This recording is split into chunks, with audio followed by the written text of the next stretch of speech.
जय हिंद दोस्तों, आप सभी का हिंदी स्टडी मोशन पर स्वागत है। साथियों, आज आप हमारे साथ पढ़ने वाले हैं सामान्य हिंदी का मिनी प्रैक्टिस सेट में आए हुए महत्वपूर्ण प्रश्नोत्तरों को।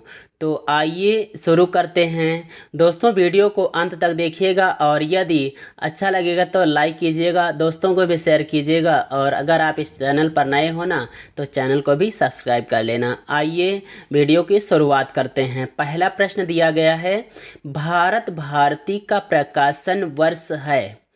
तो ये जो भारत भारती है दोस्तों, यह मैथिली शरण गुप्त का खंडकाव्य है। तो यहाँ पर बताना था कि इसका प्रकाशन कब हुआ था। ये जो आप देख रहे हैं बी विकल्प पर, यानी 1912 ईस्वी, यही सही हो जाएगा। अगर हम इनके और भी खंड काव्यों की बात करें तो जयद्रथ वध, पंचवटी, द्वापर, सिद्धराज, नहुस, काबा और करबला, ऐसे इत्यादि ही और भी रचनाएं हैं। इनका एक महाकाव्य है जो कि बहुत प्रसिद्ध है, साकेत। और दोस्तों, इनको यानी मैथिली शरण गुप्त जी को राष्ट्र कवि के नाम से भी जाना जाता है। आइए अगला प्रश्न देखते हैं। एक भारतीय आत्मा उपनाम से सुप्रसिद्ध हैं। तो किसका नाम ऐसा रहा जो कि एक भारतीय आत्मा के नाम से जाने जाते हैं। यहाँ पर विकल्पों की बात कर लें, पहला वाला देख लें, जैसे माखनलाल चतुर्वेदी, दूसरा केदारनाथ मिश्र, फिर बालकृष्ण शर्मा और अंत में नाम दिया गया है सुभद्रा कुमारी चौहान का। तो यहाँ पर हम उम्मीद करेंगे कि आप सही विकल्प ए ही चुनेंगे। यहाँ जो दिया गया है माखनलाल चतुर्वेदी। दोस्तों, इनके काव्य संग्रह रहे हैं हिम किरीटनी और इनका काव्य रहा है हिम तरंगिणी। उस पर 1955 ईस्वी में इन्हें साहित्य अकादमी का पुरस्कार मिला था। आइए आगे देखते हैं। आचार्य रामचंद्र शुक्ल ने स्वच्छंदतावाद का प्रवर्तक किसे माना है। तो इनके अनुसार कौन सा ऐसा कवि है, लेखक है जो कि स्वच्छंदतावाद का प्रवर्तक है। यहाँ पर विकल्पों की बात कर लें तो महावीर प्रसाद द्विवेदी, बालकृष्ण शर्मा नवीन, फिर है श्रीधर पाठक और अंत में दिया गया है हरिऔध, यानी अयोध्या सिंह उपाध्याय हरिऔध। तो यहाँ पर सी विकल्प सही है, यानी श्रीधर पाठक को आचार्य शुक्ल ने स्वच्छंदतावाद का प्रवर्तक माना है।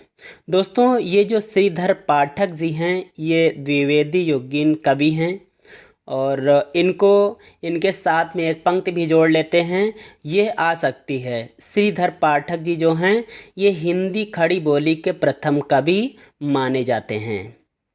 चौथा प्रश्न दिया गया है, भारतेंदु हरिश्चंद्र उर्दू में किस उपनाम से शायरी लिखते थे। तो विकल्प देख लें, फिराक, रसा, जकी, असद। तो ऐसा कौन सा विकल्प सही हो जाएगा जो कि इनका उपनाम था उर्दू में शायरी लिखने का।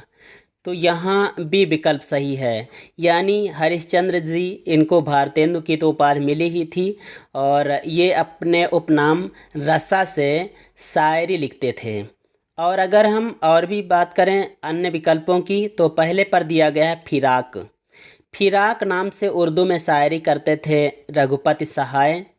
सी विकल्प पर आप देख रहे हैं जकी का नाम आया है। जकी उपनाम से जगन्नाथ दास रत्नाकर उर्दू में शायरी करते थे। और डी विकल्प आप जो देख रहे हैं ये तो मशहूर शायर हैं उर्दू के, असद। इनका नाम आपने सुना होगा, दूसरा नाम मिर्ज़ा गालिब। तो गालिब भी इनका उपनाम है और कहीं कहीं पर इन्होंने असद उपनाम से भी उर्दू में शायरियाँ की हैं। पांचवा प्रश्न दिया गया है, मैथिली शरण गुप्त का प्रथम काव्य ग्रंथ है। ऐसा प्रश्न आ सकता है, ज़्यादा बनने की संभावना इसकी, क्योंकि यहाँ पर प्रथम की बात आ गई है इसलिए।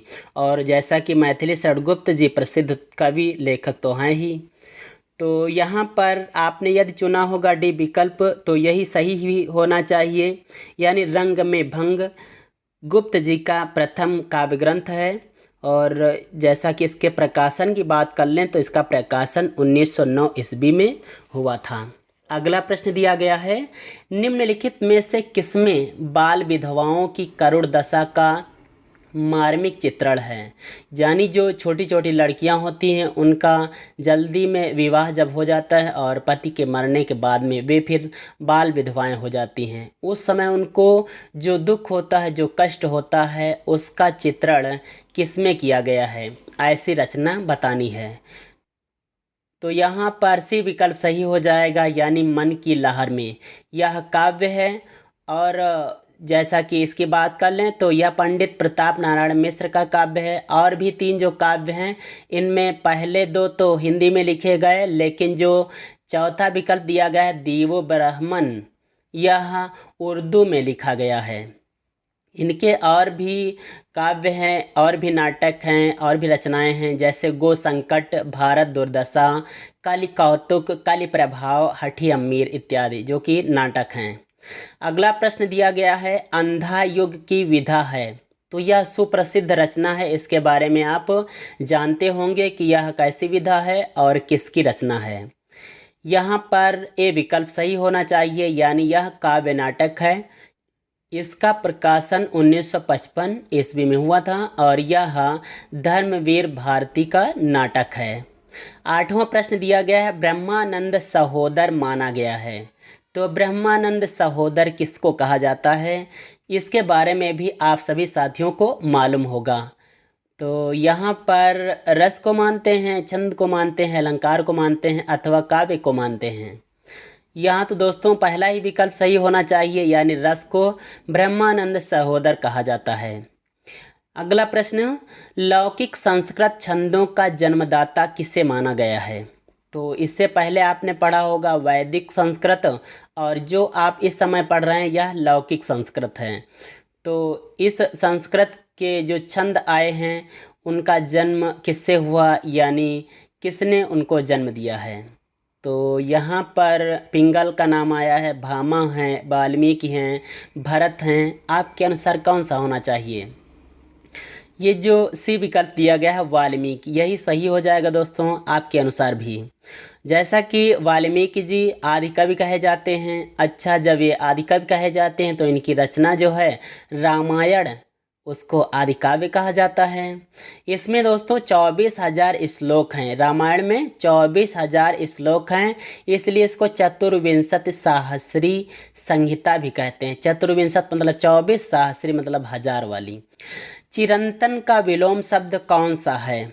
चलो इसके बारे में बताओ कि चिरंतन का विलोम शब्द कौन सा हो जाएगा। यहाँ पर चिरंजीव होगा, नश्वर, जीर्ण, कमज़ोर। जैसा कि यह प्रश्न इससे पहले जो वीडियो हैं उनमें कहीं आया भी है। यहाँ भी विकल्प सही हो जाना चाहिए, यानी चिरंतन का उल्टा नश्वर हो जाएगा। अगला 11वां प्रश्न दिया गया है निम्नलिखित वाक्य का कौन सा भाग त्रुटिपूर्ण है। यानी यहाँ पर एक ऐसा वाक्य दिया गया है जो कि 3-4 खंडों में है, थोड़ा थोड़ा करके। तो कौन सा ऐसा हिस्सा है जो कि गलत है।